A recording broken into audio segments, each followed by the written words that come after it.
राहुल गांधी जी ने आज press conference की। हाइड्रोजन बम का देश को इंतजार था। राहुल गांधी ने आज जिस तरीके से सबूत सामने रखे, और सबूत केवल आज कागजों में नहीं थे, सबूत केवल आज स्क्रीन पर नहीं थे, बल्कि वो जिंदा सबूत एक तरीके से लेकर के आए थे। जिन लोगों के नाम काटे गए, जिनके नाम जोड़े जा रहे हैं, उनको राहुल गांधी ने ना केवल स्क्रीन पर दिखाया, बल्कि सामने ला करके खड़ा कर दिया कि इनके नाम काटे गए। और राहुल गांधी ने यहां पर सीधे तौर पर कह दिया कि मैंने अपनी टीम को साफ कह दिया है, अगर सबूत ब्लैक एंड व्हाइट में होंगे तो मैं स्टेज पर जाऊंगा, और अगर सबूत ब्लैक एंड व्हाइट में नहीं होंगे तो मैं स्टेज पर नहीं जाऊंगा। इसका मतलब यह है कि अगर सबूत पुख्ता है, और राहुल गांधी ने कहा कि सबूत ऐसे होने चाहिए कि जिसको कोई भी काउंटर ना कर सके, कोई भी गलत न ठहरा सके, ऐसे सबूत, ऐसे तथ्य होने चाहिए। और अगर ऐसे तथ्य आपके पास में है, मेरी टीम के पास में है, तो मैं स्टेज पर आऊंगा, नहीं तो मैं स्टेज पर नहीं आऊंगा। आपसे कुछ कहना चाहता हूं। आज के वक्त में पत्रकारिता करना कितना मुश्किल काम है, लेकिन अगर ऐसे में भी कोई आपकी खबर दिखा रहा है, कोई आपके मुद्दे पर बात कर रहा है, तो आपको भी उसका साथ देना चाहिए। अगर आपको लगता है कि मेरी पत्रकारिता सही है, मैं आपके लिए आपकी खबर वो दिखा रहा हूं, तो ऐसे में आप मेरा सहयोग कीजिए। आप इस वीडियो को जब लाइक करेंगे तो लाइक के साथ में ही एक थैंक्स का बटन आपको दिखाई देगा। उस थैंक्स के बटन पर आप क्लिक कीजिए और जो भी सहयोग राशि दे सकते हैं वो दीजिए। दूसरा, आप चैनल को ज्वाइन कर सकते हैं, और चैनल को ज्वाइन करके भी मुझे मदद कर सकते हैं। और इसके बाद में सीधे ज्ञानेश कुमार से उन्होंने कहा कि ज्ञानेश कुमार वो वोट चोरी करवा रहे हैं। सीधे तौर पर आरोप लगाया, नाम लेकर के कहा कि ज्ञानेश कुमार वोट चोरी करवा रहे हैं। और यह भी कह दिया कि कर्नाटका की सीआईडी ने बाकायदा 1.5 दर्जन बार, 18 बार चिट्ठी लिखी चुनाव आयोग को, और चुनाव आयोग से पूछा कि आप हमें सबूत दीजिए, ट्रेल्स दीजिए, लेकिन 18 बार सब मांगने के बावजूद, और सीआईडी मांग रही है, उसके बावजूद चुनाव आयोग देने के लिए तैयार नहीं है। ज्ञानेश कुमार जी, आप अपना काम कीजिए। आपने ओथ लिया है, आप हिंदुस्तान के चीफ इलेक्शन कमिश्नर हैं। आपसे कर्नाटक की सीआईडी सबूत मांग रही है। आप कर्नाटक की सीआईडी को यह सबूत 1 सप्ताह के अंदर दे दीजिए, नहीं तो पूरा हिंदुस्तान के सारे युवा इस बात को एक्सेप्ट करेंगे कि आप हिंदुस्तान के कॉन्स्टिट्यूशन, हिंदुस्तान के संविधान की हत्या में शामिल हो, हिंदुस्तान की संविधान की रक्षा नहीं कर रहे हो, और वोट चोरों की आप मदद कर रहे हो। Thank you. और थोड़ी देर में हम आपको हाइड्रोजन बम दिखाने जा रहे हैं। नहीं, आज नहीं, थोड़ी देर में उसकी प्रिपरेशन चल रही है। क्योंकि हम देखिए, मैंने टीम से कहा है कि अगर मैं स्टेज पे जा रहा हूं, ब्लैक एंड व्हाइट प्रूफ नहीं होगा, मैं नहीं जाऊंगा। अगर ब्लैक एंड व्हाइट प्रूफ होगा, जो कोई मतलब उसको निगेट नहीं कर सकता, मैं जाऊंगा। राहुल गांधी सीधे तौर पर आज यह भी कह रहे थे कि हाइड्रोजन बम भी तैयार है, और मैंने अपनी टीम को साफ कह दिया है कि एक भी चीज इधर उधर नहीं होनी चाहिए, बिल्कुल ब्लैक एंड व्हाइट में हम देश के सामने रखेंगे। और राहुल गांधी ने आज जो कुछ कहा, पहले अंग्रेजी में कहा, और उसके बाद में हूबहू वही बातें हिंदी में दोहराई। और ऐसा आप तभी कर सकते हैं जब एक एक चीज को आपने डिटेल में बारीकी से खुद देखा हो। टेलीप्रॉम्प्टर के साथ में नहीं थे। राहुल गांधी बोल रहे थे प्रेस कॉन्फ्रेंस के अंदर, तो टेलीप्रॉम्प्टर वहां पर नहीं लगा हुआ था। 44 मिनट की प्रेस कॉन्फ्रेंस हुई है। पहले अंग्रेजी में उन्होंने अपनी बात रखी, फिर हिंदी में अपनी बात उन्होंने रखी, और एक एक चीज उसमें किसी तरह से कोई फ्लक्चुएशन नहीं था, कोई हड़बड़ाहट नहीं थी, कोई घबराहट नहीं थी। बहुत इत्मीनान से, बहुत धैर्य से, बहुत आराम से राहुल गांधी ने रखा। और सबसे बड़ी बात यह है कि जिस तरीके से पहले वो अंग्रेजी में कॉन्फिडेंस जो उनका नजर आता था, उसी तरह से अब हिंदी में उनका कॉन्फिडेंस नजर आ रहा है। और उसके बाद में वो लोगों को लेकर के आ गए। राहुल गांधी ने कहा कि अब हमें चुनाव आयोग के अंदर से मदद मिलनी शुरू हो गई है, यानी चुनाव आयोग के अधिकारी अंदर खाने वो अब राहुल गांधी को मदद पहुंचा रहे हैं। इलेक्शन कमीशन के अंदर से हमें मदद मिलनी शुरू हो गई है। मैं साफ बोल देता हूं, इलेक्शन कमीशन के अंदर से, पहले नहीं हो रहा था, अब इलेक्शन कमीशन के अंदर से इंफॉर्मेशन आ रही है। यह रुकेगा नहीं,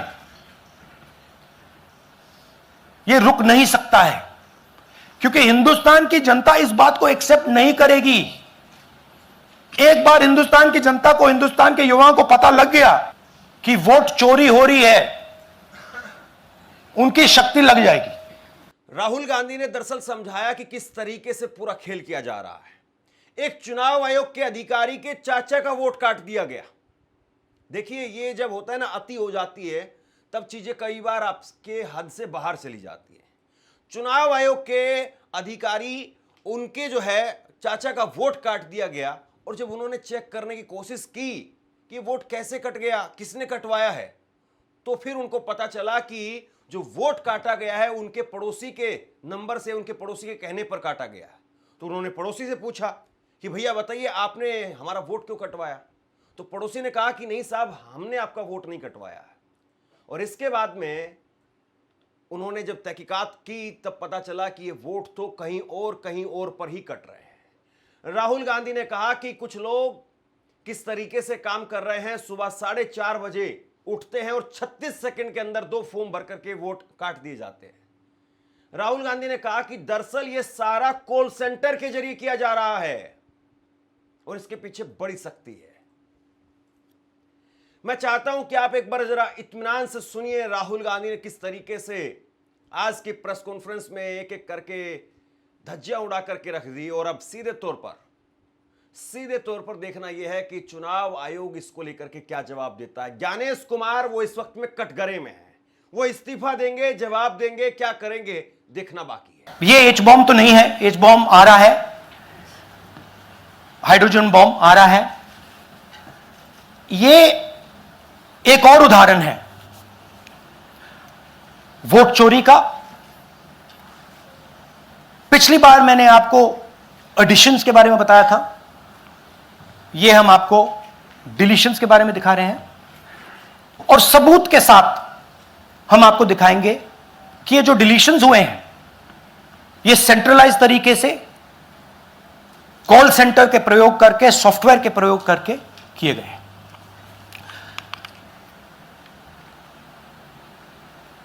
हमारे पास इस प्रेजेंटेशन में जो मैंने आपको अभी दिखाया 100% सबूत है, प्रूफ है कि ज्ञानेश कुमार जी, हिंदुस्तान के चीफ इलेक्शन कमिश्नर, वोट चोरों की रक्षा कर रहे हैं। और यह मैं आपको अभी दिखाने जा रहा हूं। हर इलेक्शन में हमें रिपोर्ट आती थी कि वोटर्स डिलीट हो रहे हैं, कांग्रेस वोटर्स डिलीट हो रहे हैं, ऑपोजिशन के वोटर्स डिलीट हो रहे हैं, दलित वोटर्स डिलीट हो रहे हैं, आदिवासी हो रहे हैं, माइनॉरिटी वोटर्स डिलीट हो रहे हैं, ओबीसी वोटर्स डिलीट हो रहे हैं। मगर जब डिलीट होते हैं ऑपोजिशन के ही होते हैं। कर्नाटक में आलंद कंस्टिट्यूएंसी है, यहां पे चोरी पकड़ ली, कोइंसिडेंस से पकड़ी। वहां की जो बीएलओ थी उसने देखा कि उसके रिश्तेदार को डिलीट कर दिया गया था। जैसे चोरी पकड़ी जाती है, कोई छोटी सी गलती हो जाती है, हाथ आ जाती है। आलंद में 6018 वोटर्स डिलीट हुए, उसमें से इनकी रिश्तेदार थे। उन्होंने पता लगाया कि मेरे रिश्तेदार को डिलीट किसने किया। पता लगा कि पड़ोसी ने रिश्तेदार को डिलीट किया। बीएलओ ने जाके पड़ोसी से पूछा कि भाई आपने मेरे रिश्तेदार को क्यों डिलीट किया? पड़ोसी ने कहा मैंने तो नहीं किया। बीएलओ सस्पिशियस हो गई, शक पड़ा, उसने प्रोसेस चालू कर दी।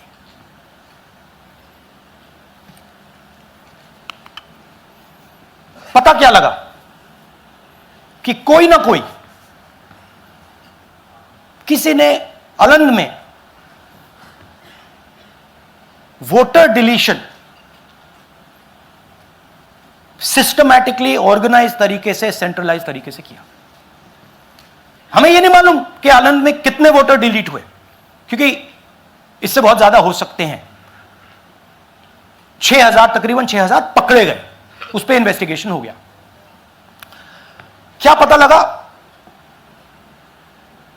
कि फाइलिंग ऑटोमेटिकली ऑनलाइन हो रही है।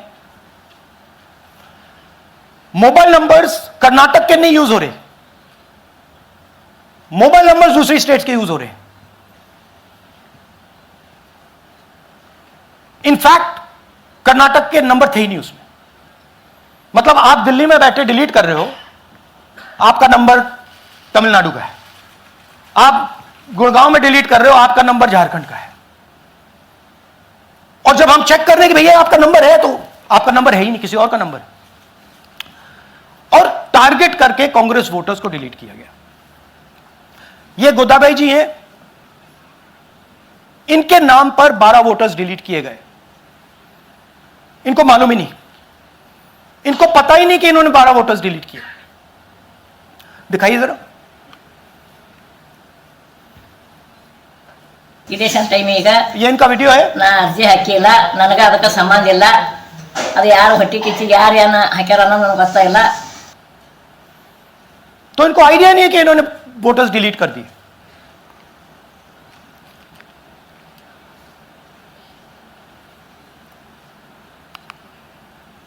ये सारे के सारे जो नंबर्स हैं, ये कर्नाटक के नंबर्स नहीं है, ये अलग अलग स्टेट्स के नंबर्स हैं। और इन नंबर्स को आप फोन करके देखिए, रिप्लाई नहीं आता है।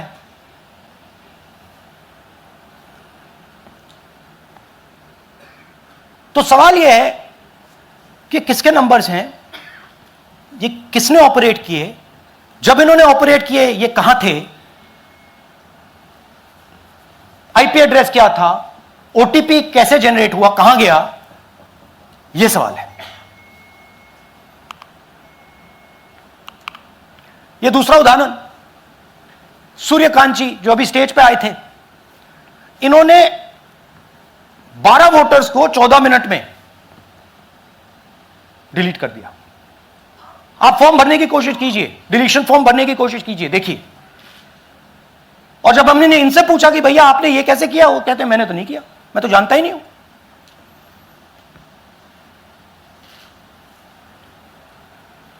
बबीता चौधरी जी का इन्होंने एक नाम डिलीट किया, यहां खड़ी हैं बबीता जी, यहां हैं, सूर्यकांत जी यहां हैं। आ जाइए जरा स्टेज पे, एक सेकंड आ जाइए।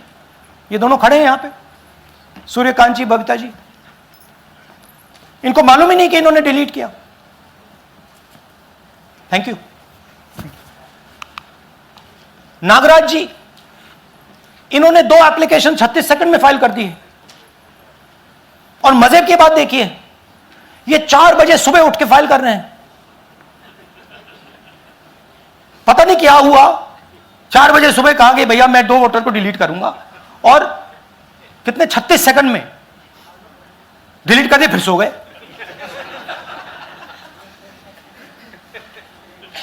हमारी माइंड में पहले सवाल था कि क्या इलेक्शन कमीशन भी सो रहा है, मगर नहीं, सोया कोई नहीं है, जगे हुए हैं, सिस्टमैटिकली मदद हो रही है।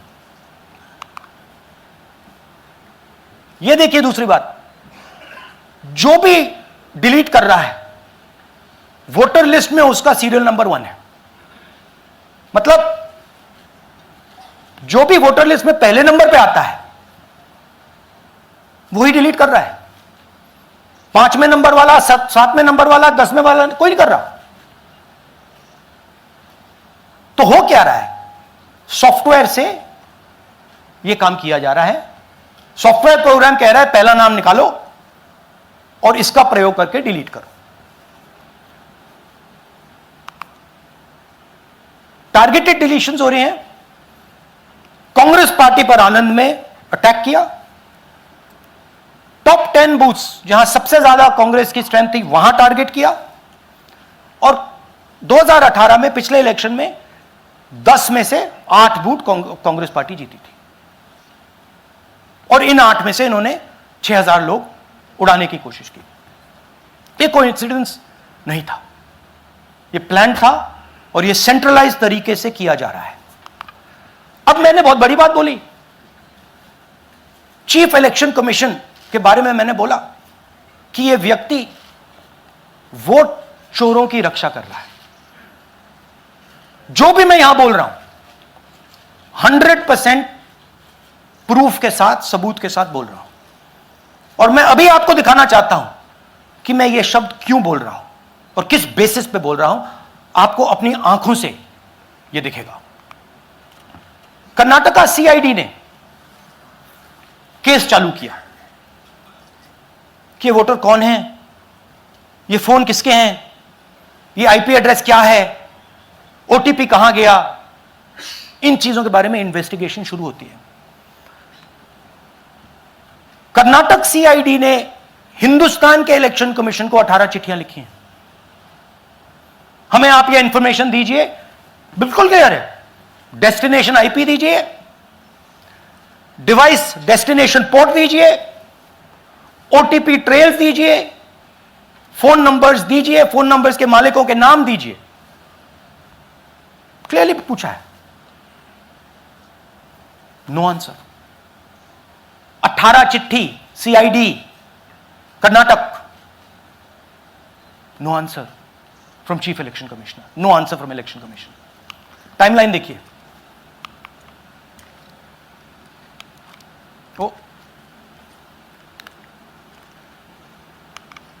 ओके, फरवरी 23 में इन्वेस्टिगेशन शुरू होती है। मार्च 23 में कर्नाटका सीआईडी चिट्ठी लिखती है ईसीआई को कि हमें सारे डिटेल्स दे दीजिए। अगस्त में इनकंप्लीट डिटेल्स दी जाती हैं, जिससे कोई इन्वेस्टिगेशन आगे नहीं बढ़ेगा। जिन चीजों की जरूरत थी वो नहीं दी, जिसकी जरूरत नहीं थी वो सारी दे दी। पहला सबूत। दूसरा सबूत, 18 बार रिमाइंडर लेटर गए हैं। आपको अगर सीआईडी एक बार लेटर भेज दे और आप नहीं गए, आप जानते हो क्या होगा। यहां पे इलेक्शन कमीशन को 18 बार लेटर गए हैं, कुछ नहीं हुआ है। बाद में क्या होता है, कर्नाटक ईसी इलेक्शन कमीशन को लिखता है, कहता है भैया हमें दे दीजिए, आपको इंफॉर्मेशन देना पड़ेगा। No reply. मार्च 25 में आखिरी लेटर सितंबर में गया है, कुछ ही दिन पहले। No reply from EC. यह है सबूत कि ज्ञानेश कुमार जी वोट चोरों की रक्षा कर रहे हैं, और यह ब्लैक एंड व्हाइट सबूत है, इसमें कोई कंफ्यूजन नहीं है कहीं।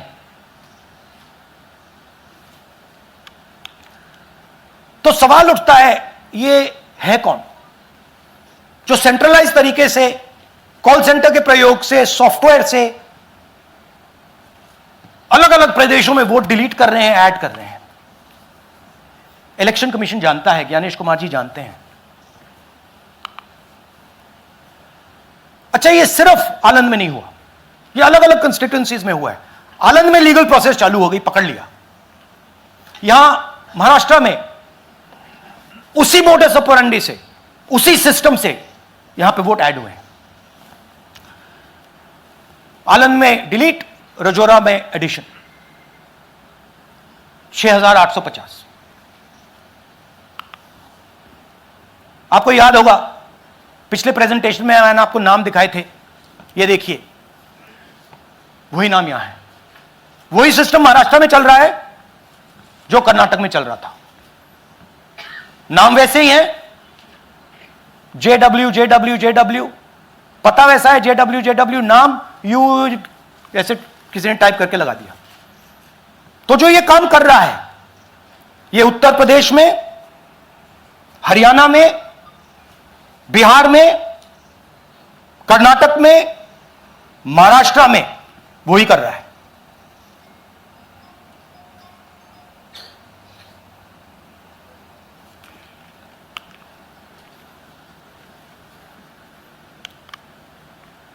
तो हमारी डिमांड है, ज्ञानेश कुमार जी, आप अपना काम कीजिए। आपने ओथ लिया है, आप हिंदुस्तान के चीफ इलेक्शन कमिश्नर हैं। आपसे कर्नाटक की सीआईडी सबूत मांग रही है। आप कर्नाटक की सीआईडी को यह सबूत 1 सप्ताह के अंदर दे दीजिए, नहीं तो पूरा हिंदुस्तान के सारे युवा इस बात को एक्सेप्ट करेंगे कि आप हिंदुस्तान के कॉन्स्टिट्यूशन, हिंदुस्तान के संविधान की हत्या में शामिल हो, हिंदुस्तान के संविधान की रक्षा नहीं कर रहे हो और वोट चोरों की आप मदद कर रहे हो।